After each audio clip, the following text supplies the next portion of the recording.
Is there anything that we haven't talked about that you're feeling is really important for the M&A community to be thinking about these days?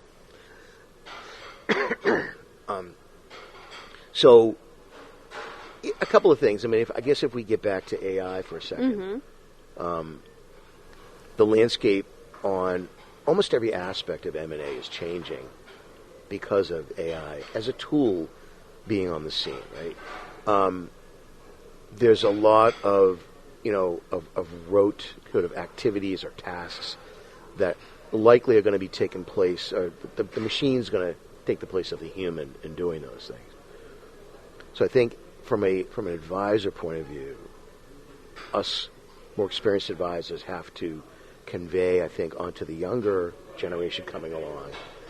They may not be going through that, what I call the quagmire of stuff to get through, the grunt sort of stuff to get through that probably makes you a better advisor later. But the machine's going to be doing that now. So how are we going to make sure that people are thinking at a higher level, a more strategic level? Mm-hmm. But before you can get there, before you can run, you got to be able to crawl. But if someone is taking the crawl away from you or is doing the crawling for you, how do you get to that running? Did you know that kids that go straight from nothing to walking have a harder time reading? I didn't know that. So I don't find it hard to believe, but right. Yeah. Because it trains your brain, right. And it builds those neurons and those connections, right? So that's something I've been thinking about a lot with AI is the reason I feel as though I can use it effectively is because I have done all those things. Like I have had to write the marketing. I have had to do the A/B testing. So I have have all had that to foundational choose knowledge, the strategy and the theory behind it.